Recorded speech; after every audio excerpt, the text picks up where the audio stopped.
ではぴったり9時ということで大石さんに変わります。みんなありがとう。大石さんすっごい用意してきてた。マジ緊張する。本当に緊張する。もうずっとそわそわしてるよ。お疲れ。きや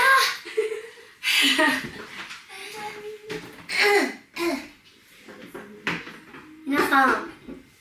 こんばんは。ゆずりはおひです。わあ、ちょっとずっとそわそわしててライブより緊張するよって感じなんですけど、ここからはおいさんがおしゃべりしていきたいと思います。はい、こんばんは。みんなこんばんは。やっぱさ、一人だとさ、ねえ、いつも4人とかで慣れてるから、なかなかうまく喋れるかわかんないけど、喋りたいと思います。まあ、そんな感じで、まだちゃんとね、伝えれてなかったこととか、おいさんのその時の気持ちだったりとかを喋っていこうと思います。はい。ちょっと、こちらにカンペがあるので、下を向きながらかもしれません。2024年、今年ね、やっぱ個人的には、めちゃくちゃ苦悩な一年でした。まだ終わってないけど。苦悩してて、まず、1月は、ネオ地上0時かける飛ぶっていうツアーを回ってて。で、その時は5人で活動してたんだけど、のんのんも入れてね。で、4年目も頑張ろうってしてたら、2月中旬くらいに交通事故に遭って、そう、ツアー中にね。そう。で、結構、メンバー的にもショックなことだったし、東京って、今の東京ってっていうふうには、やっぱ、外せない、ね、ことだから喋るけど、ツアー中に事故に遭っちゃって、で、1ヶ月活休してました。そうね、グループ自体が止まっちゃうってことは、この4年間なかったから、だから、おじさん的には、なんか、1ヶ月丸々何もしなくて、ただ、家にいることができなくて、やっぱ、事故もショックではあったけど、生きてるし、普通に歌えるし、ステージには立ちたいなって思ってたし、事故の、バーンってなった時に一番最初に頭に浮かんだのはやっぱ蜃気楼の顔だった。家族とかよりも蜃気楼の顔。うわー、泣きそう。そう。蜃気楼の顔だった。から、やっぱ自分は蜃気楼が好きなんだなって思った。その時。なんか改めて、感じることができたなって思った。で、SNS とかも、ほぼさ、みんな毎日更新してるけどさ、その時はさ、多分、みんなも、メンバーもね、あんまりつぶやいてなくて、2日3日くらい。多分みんな不安だったと思うのね。その蜃気楼たちも、なんか、更新ないけど大丈夫とか、思ってるだろうなって思ってたし、そうだから自分は今できることをしたいなって思って SNS とかも更新しようとか、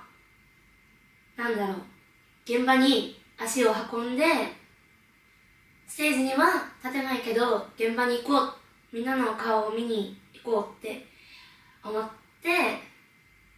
そう連れてってお願いしますって言ってスタッフさんに連れてってもらったりしてました。で、その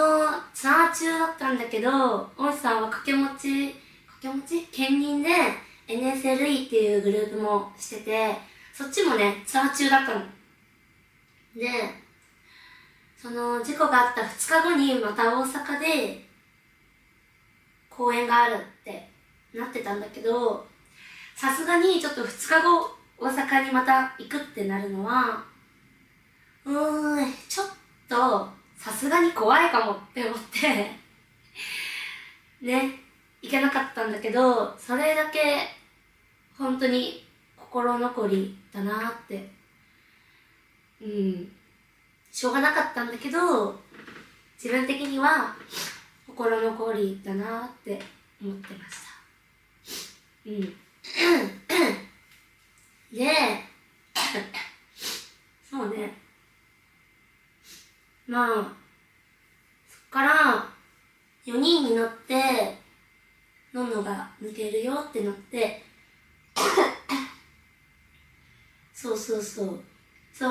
発表する前にのんの抜けちゃうような発表の前にラストの生誕があって、その時も発表はしなかったけど4人でステージに立ちますってなって、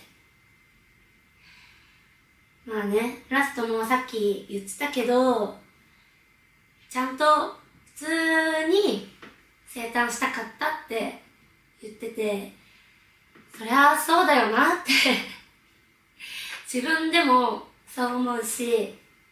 やっぱりいっぱい蜃気楼も準備してきてくれてたと思うし、それが素直な気持ちなのめっちゃわかるなって思ってた。でもこうやってまた一緒にライブメンバーとね一緒にステージに立って待っていてくれてる蜃気楼のみんながいっぱいいて、そういうこういう空間がやっぱ好きだなってすごく感じた。待っていてくれてるみんなの顔がめっちゃあったかいなーって思ってた。嬉しかったし、やっぱここで諦めちゃダメだなって思ったちょっとみんなコメントしてよ声ちょっとカスカスなんだけどさそうね、でもそうやって1ヶ月の期間活休を終えてこうやってラストの生誕だったけどただいまできてよかったなって思ったかな。で今後そのラストの生誕が終わったちょっとしたぐらいにみんなでミーティングをしたんですよ。社長も入れてTFFメンバーで今後どうやって活動していきますかって。やっぱり自分はそんなに事故がショックではあったけど、やっぱ生きてたらどの場面でもそういうことはあると思うし、ただ、運がなかった、あった、あったんだけど、なんか、むずい、なんて言おうかな。真剣に話すから聞いてたそうだよ、真面目だよ、大真面目。じゃあ、回ってもいいけど、多分、車で移動してるから、全国ね、ほぼ。怖いと思うし、無理しなくたっていいよって。関東で、対バンだったりとか、そういうバンバンもできるし、そういう選択もできるよって提案してもらったんだけど、やっぱりそののんのが抜けて4人になって、やっぱ全国にはさ、のんのを好きだった蜃気楼もいるわけで、5人で結構ずっと走ってきてたから、5人のテフテフが見たいよって人がいっぱいいると思うし、でもそれでツアー回らないのは違うなって思って、その子たちに会いに行かないとってうちらは喋ってた。やっぱ寂しくてさ、そんなの好きな推しメンが抜けちゃったら寂しいに決まってるしさ、どんな気持ちで4人のステージ見たらいいか分かんないと思うし、だからそういう子たちも絶対に待ってるだろうから、うちらは4人で回る覚悟を決めて、今のこのトランスバレットモトクルツアーをしようってみんなで喋ってましたそうかな。で、そのモトクルツアーが7月から始まって、このテーマがね、このツアーのもっと狂ってこうぜみたいな、もっとはみ出せ行くぞみたいな語彙力ないんだけど、そういううちらはずっとはみ出せずに、その一歩が出せないライブをしてたから、そういう自分たちの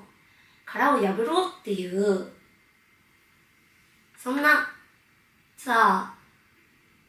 ーにしようって思いながら走って、もうツアーファイナルしか残ってないんだけど、はみ出すってさ、難しくて、おじさんは考えすぎると何もできなくなっちゃうタイプだから、それでライブでもいっぱい失敗してきたし、自分の納得できるパフォーマンスができなかったりとかしてたし、やっぱそれをグループで一番前に先頭に立って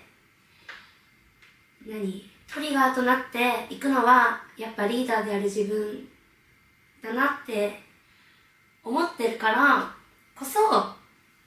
自分がもっと、変わらないと、引っ張っていかないとっていう成長できないなって、やっぱこれは常に思ってる。最初の、デビューしたての頃はあまりそういうのを思ってなかったけどでもやっぱ年を重ねる、月日を重ねる、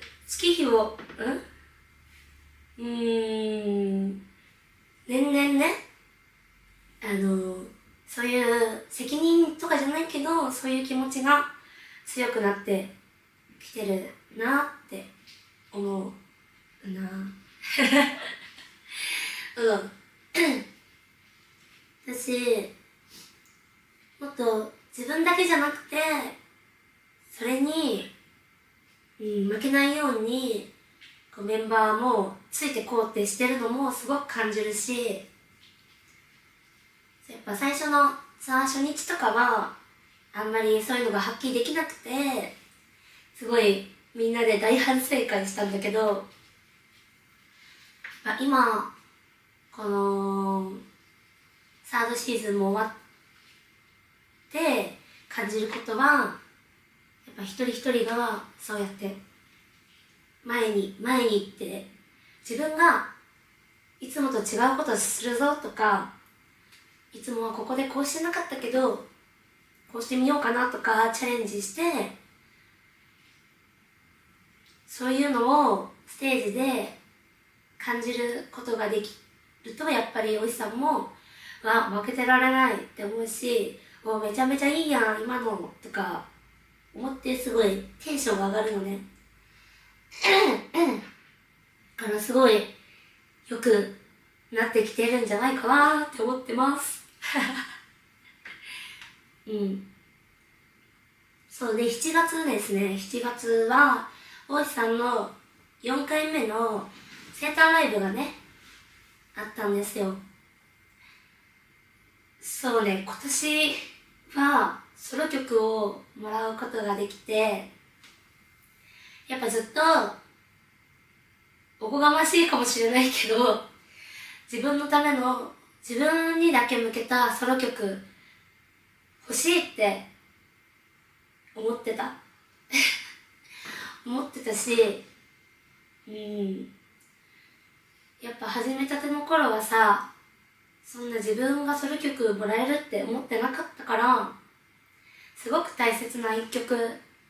になったし、全てその詰め込んだ曲になってるんじゃないかなって自信を持って言えるドクターが好きみんなも聞いてくれてるかもしれないけどそうすごい嬉しかったし、蜃気楼もすごい気合い入れててくれてたしすごい年々幸せを更新する生誕になったんじゃないかなって思ってますありがとういつも。で8月ですよ8月中旬くらいにマジ声ガラガラだなちょっとごめんなさいね。8月何があったか覚えてますか？すごく私事ではあるんですけどその兼任グループの NSLE の方のライブでね膝の靭帯を切ってしまったんですねライブ中にちょっとはしゃぎすぎましたね大反省。そう足の靭帯を切っちゃって全治2ヶ月3ヶ月くらいでなっちゃって、本当にあんまり人生で大怪我とかしたことないんだけど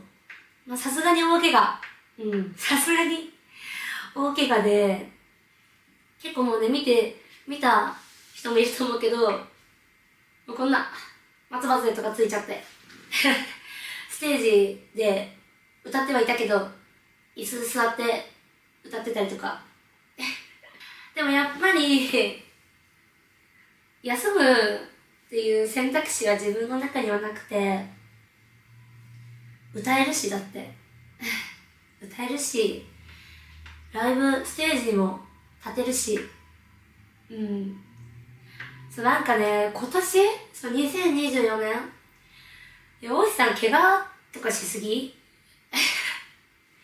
しすぎかもさすがにみたいな。まあそういう年もあり、まあ苦悩の年でもあるんですけど、そうやっぱNS3 もやってるし、テフテフもやってるし、どっちのライブでもやっぱりメンバーにめちゃくちゃ迷惑かけてたし、そう来てくれてるお客さんにも 100% のねパフォーマンスが、まあ、できないじゃん。足が動かなかったら。どうやって自分は今できる最大限 100% のライブパフォーマンスをしているけれども、足が使えないから、まあ、100% では 120% ではないよねっていう。それがすごい自分のせいでグ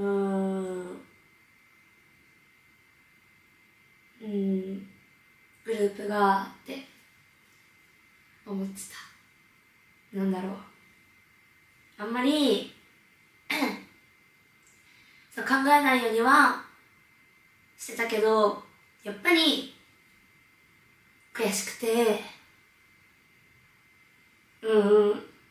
いつもの 100%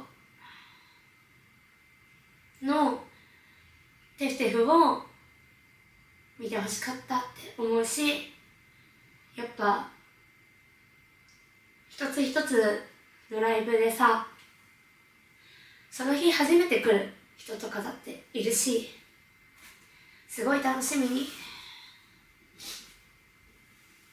しててくれてるその日をね、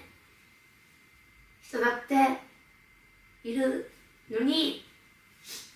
自分のせいで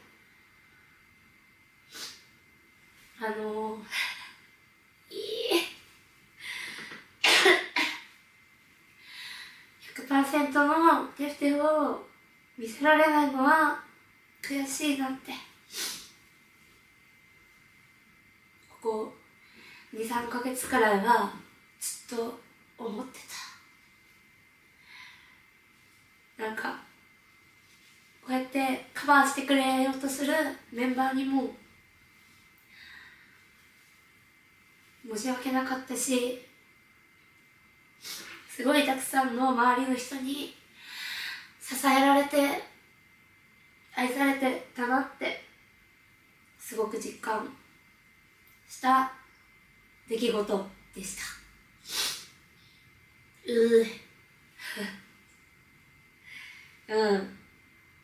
かな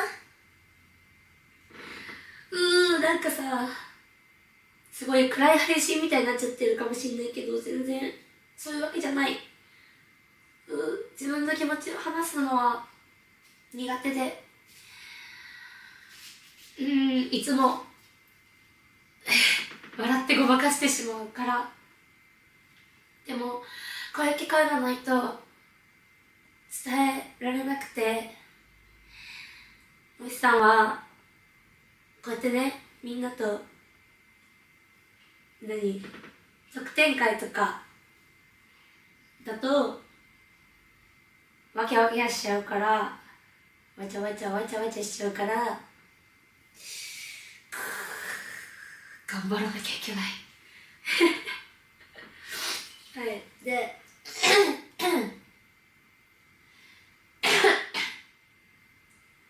そうね、なんかそんな、まあ椅子でねずっとライブ2ヶ月くらいかなしてたんだけど、それでもやっぱみんなに楽しんでほしい気持ちは変わらなくて、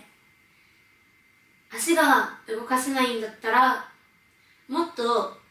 ライブ中喋ったらいいやんって。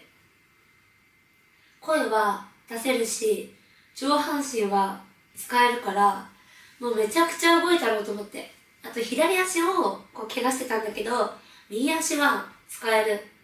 からキャスター付きの椅子にしてもらって、こう楽しんでましたこうステージをこうキャスター付きの椅子で駆け巡るっていう、あんまりアイドルのライブで見たことないような感じの多分ね、ライブをしてたまあそれはそれでね、楽しんでやってたし、まあ台湾でのインパクトは強かったんじゃないかなって思いますまあテンション上がっちゃうとね、片足で立っちゃうから、それはちょっと怒られてたんだけどお前早く治りたいなら立つなってずっと言われてたんだけど、いやでも自分の本能には勝てない分かってても勝てないっていうねそんで、そう、10月、今年の10月はなんと初めての海外へ行きました。すごい世界へ繰り出しました。東京テフテフ、まあ、テフテフだけじゃないんだけど、そう、子供メンタルで海外に行って上海でライブをしました。いや、海外行ったことはあるけど、まあ、上海は初めてで、ライブなんて本当に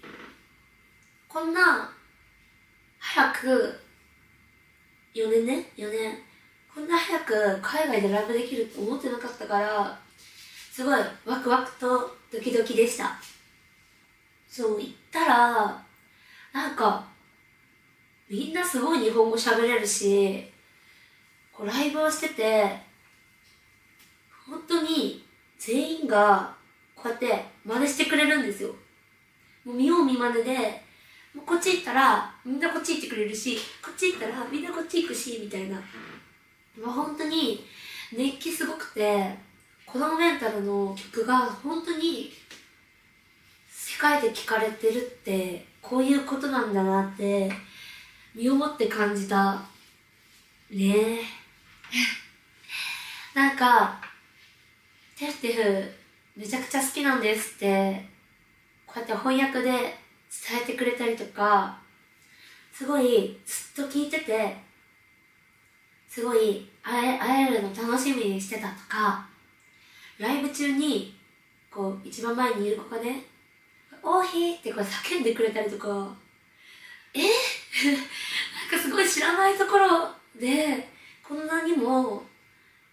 求めてもらえてて、曲を聴いてもらえてて、すごい嬉しいって、思った海外遠征でした。いや、また行きたいね。今度はさ、蜃気楼と一緒に行きたいよ。ちょっと今回はね、発表が遅くなっちゃったからなかなか厳しかったかもしれないけど、次はね、行きたいねかな。あと大きな、今年はね、すごいいろんな大きいイベントに出させていただいたなって思って、まあ横浜のセンクラだったりとか、この間の名古屋のサーキットイベントサウンドガーデンにも出させていただいたりとか、あとクアトロとか、なんかすごい呼んでもらえる機会が多くなってきて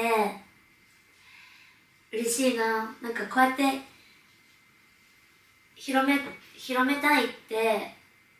思って対バンしたいですって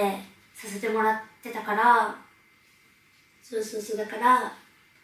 すごい名前を聞くって言ってくれる人がめっちゃ多くて、なんか昨日も渋谷ミルキーウェイで対バンライブだったんだけど、その前にねちょっとミルキーウェイの下のところでこうビラ配りをしてたの。で、そしたら、東京てってるですってこうやってやってたら、あ、知ってるよって、見たことあるよ何回かって言ってくれる人がめちゃくちゃいて、なんか自分らが思ってるよりも、もしかしたら、名前だけ聞いたことあるみたいな人めっちゃ多いかもって思って、でもそれだけじゃダメじゃん。やっぱそっからどんなライブをするのかって気になってもらわなきゃいけないし、気になってもらったら曲を聴いてもらわなきゃいけないし、そうなったらこうライブにね足を運んでもらうまでってすごいやっぱ大変だから、そういう人がもっとテスティフのライブにね足を運んでもらえるようにしていかなくちゃいけないなって思いますね。名前を聞くっていうのはねすごい大事なことだし嬉しいんだけど、やっぱ一番はさ、ライブに来てもらえることが一番だから。そうそう、センクロはなんか雰囲気良かったよね。良かったよね。なんかアイドル出てなくて、なんか DJ イベントとか、なんか配信者のなんか独特な面白いイベントだった。から多分うちらは一緒だったんだよきっとでもすごい知らない人がいっぱいいるじゃん。うちらのこと知らないみたいな人がめちゃくちゃいる中ですごい楽しんでもらえたんじゃないかなって思うけど、うちらはあの時でっかいステージに慣れてなくて全員ずっと息上がりっぱなしなのなんかこうやるぞみたいな、そう対バンとかでも最近はないけど、こうやるぞってなってるともう空回り、もう大空回りしてて、うまくその気持ちをライブで表現することができなくて、多分シーキロとかにもライブ空回りしてたよねとか、ちょっと怖いよとか、なんかそういうことをねいろいろ言っていただき自分らでもそうですよねってなっての今のテイテイのライブがあるので、うちらはいっぱい失敗してきてるんですいっぱい失敗していっぱい怒られていっぱい悔しいってなって、でもそれがあるからやっぱりちゃんとどこ行っても通用するライブができてるんじゃないかなーって思ってる。そう、そしてこれも私事ではあるんですけどこの聞いての通りね、声がずっとガスガスなんです。はい、これはもう結構ずっとかも、今年なんだろうな。いやでもライブの本数がめちゃくちゃ増えたってのもある。NSLE を始めて、例えば NSLE も対バンがあったりとかツアーがあったりとか、このメンタルのこのイベントがやっぱ2ステージやったりとか、1部2部で2ステージの1日で4ステージしたりとか、テフテフも対バン結構あるし、ツアーもずっと回ってるから、多分喉がね弱いのかな、ついていけてなくて、バンドセットとかするとさ、やっぱオケセットよりも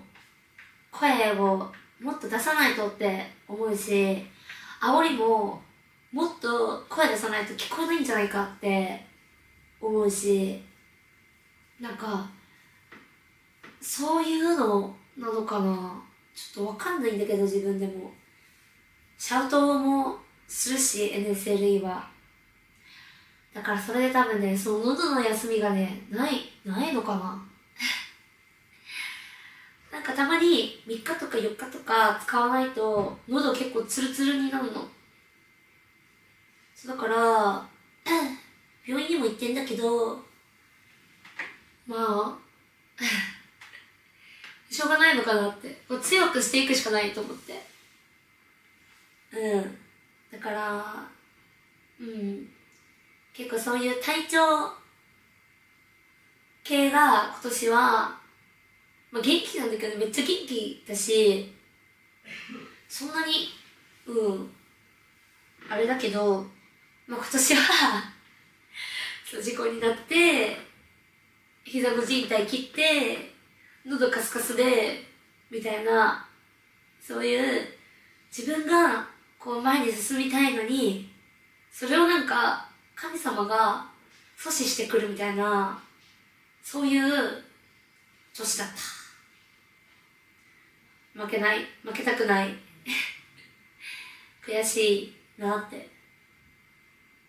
自分の気持ちはさ、いつだって前に向いてるし、でもこうやって体がついていかないことが悔しい。どうしようもないんだけど悔しいなってなる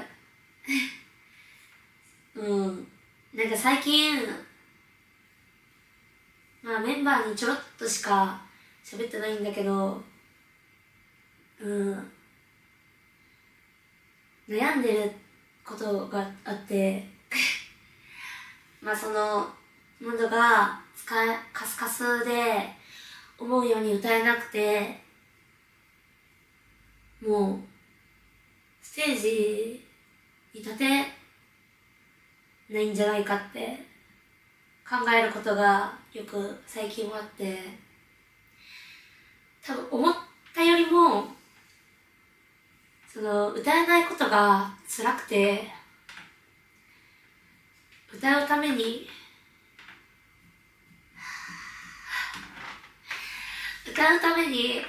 ステージに立ってるし、みんなに伝えたいからここにいるのに、自分はここにいていいのかなって思うことが最近はよくあるんだよね。なんか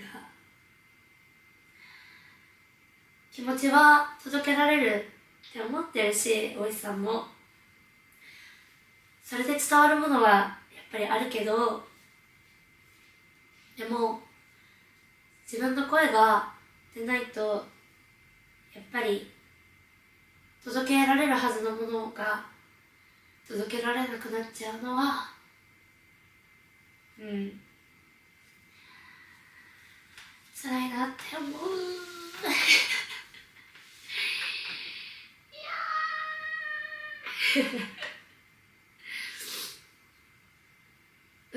自分でもこんなにダメージ受けてるって自分でも思ってなくて、わかんない、見て見ぬふりをしてきてしまったのかもしれないけど、最近はそういうことちょっと考えたりとかしてる。なんかあんまりさ、そういう悲しくなるようなことを言わない方がいいんだろうけど、ちょっと抱えきれてなくてそうなんか届いてるおじさんいるよ、いるし、まだステージにはいたいし、テフテフにだっていたいよ。だからまあ喉をね、ちちょっといたわりつつ、もっとねケアとかもちゃんとしてるから。そう、病院は行ってるのよ。通院はしてるんです。で、薬も飲んでるし、なんだろう、家では加湿器つけてたりとか、濡れマスクつけて寝るとか、のど飴持参してたりとかしてるだからまああんまり心配してほしくはないんだけど、まあおじさんの最近ちょっと悩んでるよみたいな話です、これは。そうなのよ。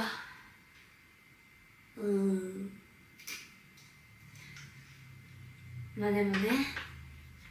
やっぱまだまだテフテコ世の中に広めていきたいし、もっと自分を超えていきたいし、自分の限界ってさ、決められないじゃん。決めたらそこで終わっちゃうって思うから、常にそう新しい譲り葉王妃を更新できるように日々精進していきたいって思ってるよ。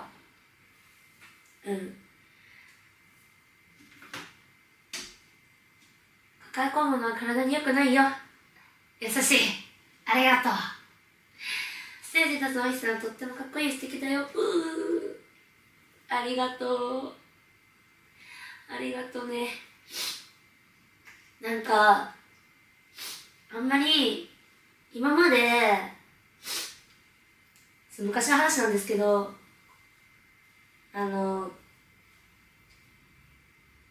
子供メンタルに入る前はあんまりっ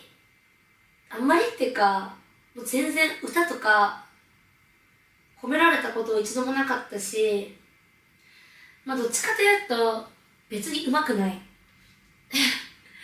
上手くないし、カラオケが好きだったわけでもないし、なんか歌も聴くけど、そんな音楽めっちゃ好きですみたいな感じではなかったのね。でも子供メンタルに入って、その曲の大切さだったりとか、やっぱ自分がこうやって届ける側になって、自分らの曲をさ、こうやってみんなに伝えるじゃん。嘘にはしたくない、歌ってる言葉をね、したくないなって思うし、すごい一曲一曲に込められた思いだったりとか、すごく感じるようになって、歌もさ、もうほぼ毎日歌ってるみたいなもんじゃん。いっぱいライブさせてもらえてるから。だからまあ多分ね、どんどん歌もマシにマシになってきていると思いたいまあでも自分でも聞いてて、ああ上手になったかもとは思う昔の自分に伝えてあげたいね。上手になるよって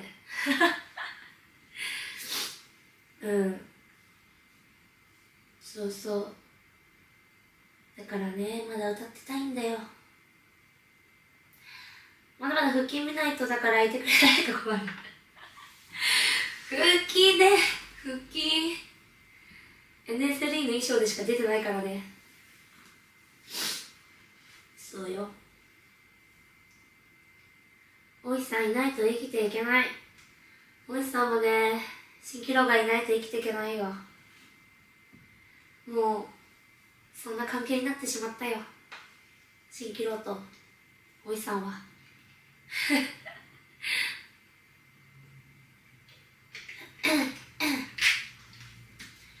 パフォーマンスだけでも存在感あるけどな。ほんと？嬉しい。やっぱさ、こう一目さ、初めて見た時にさ、あ、この人絶対リーダーだろうなが自分の中の目標なのね。なんか多いね。なんかっていうの多いね。ごめんなさいね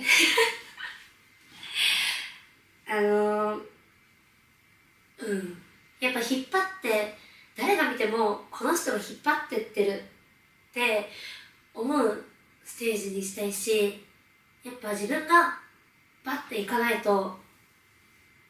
みんなもわーっていけなかったりするし、そのきっかけでもありたいわけよ、自分は。だからそうやって存在感あるって言ってくれるのはめちゃめちゃ嬉しいおいさんとまだ出会ったばっかりだからな。確かにね、本当に今年出会えてよかったよ。来年も再来年もその先もよろしくねおいさんも喉も本当にたくさん頑張ってるもんね。喉良くなるようにいっぱいお祈りしておく。優しいありがとう。その気持ちだけでね、嬉しいんです。そう、もうね、いっぱい書いたのにさ、これもういっぱい喋っちゃった。全部喋った。もう隅から隅まで全部喋った。やっぱさ、メンバーの配信全部見たんだけど、やっぱ知らなかった思いとかさ、そういうの知れて、そう思ってたんだなって思うこともあって、いいね、こういう配信もたまにはそう、やっぱさ、そのみんなのメンバーの他のメンバーの配信聞いてでも思うと思うけど、そういうまあうまくいかない時もあるし、全部が順調じゃないけど、それでもこうやって走り続けてて、その節目がね12月31日にあるんだけど、クラブエイジアでそうあるんだけど、やっぱりずっとソールドアウトってテフテフしたことない。最初のワンマンくらいかな。ビーチ渋谷でのワンマンくらいかな。やっぱ悔しいじゃん。ここまで駆け抜けてきてんよね。どこもソールドアウトできないのは。って思うし、うちらと同じように蜃気楼も悔しいって思ってくれてると思う。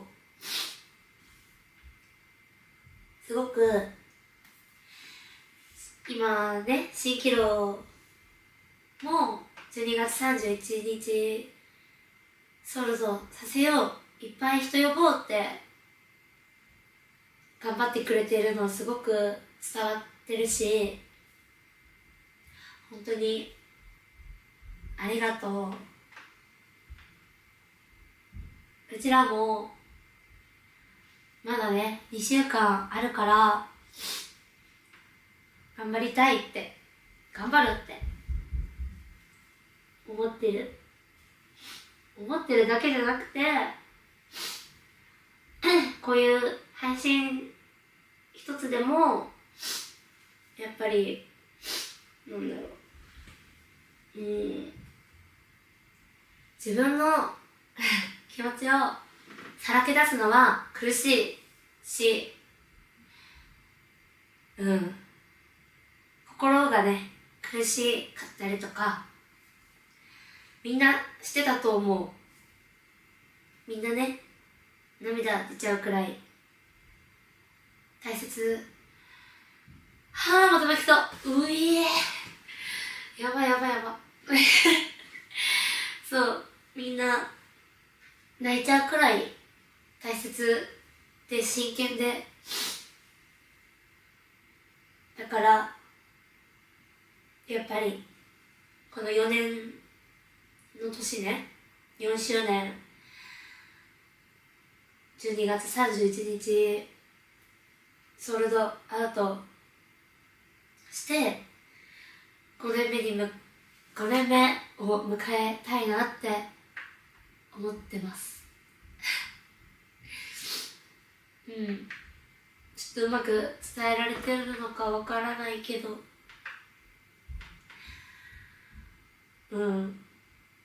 おじさん的には2024年は結構自分の気持ちと体がついてかない、気持ちに体がついてかないって年でした。それでもね、楽しいことはさ、いっぱいあってさ、だから続けてこられてるんだけど、やっぱみんなと作るライブが好きだったり、支えてくれてるメンバーとかスタッフさんとか仲間とか、そういうさ、暑苦しいの好きなんだよねそういう部活みたいなの好きなんだよね。熱血みたいな。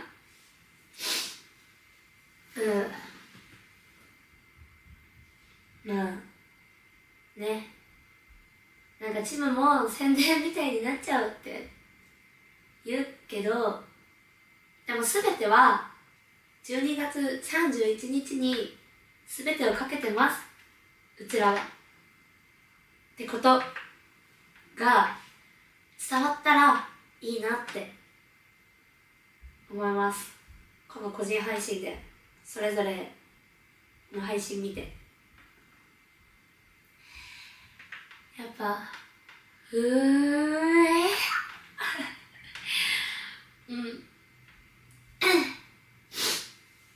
おいさんに会いたくなっちゃう。会いたいよ、おいさんも。元気かい？今日のお洋服とてもタイプ似合ってる。やったー。これ冬仕様でしょ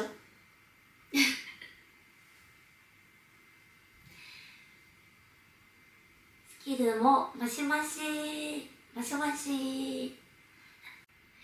戦いはこれからやぞ。そう、5年目ってすごいじゃん5年ってさ、なかなかそんなにほぼ毎日一緒にいるのってすごいし、やっぱりこうやって一緒に同じ気持ちでずっといてくれるメンバーってなかなかいないと思うから、すごくおいさんにとっても大切だし大事。そんな5年目の年、やっぱもっとでっかくなりたいじゃないですか。それの第一歩が12月31日です。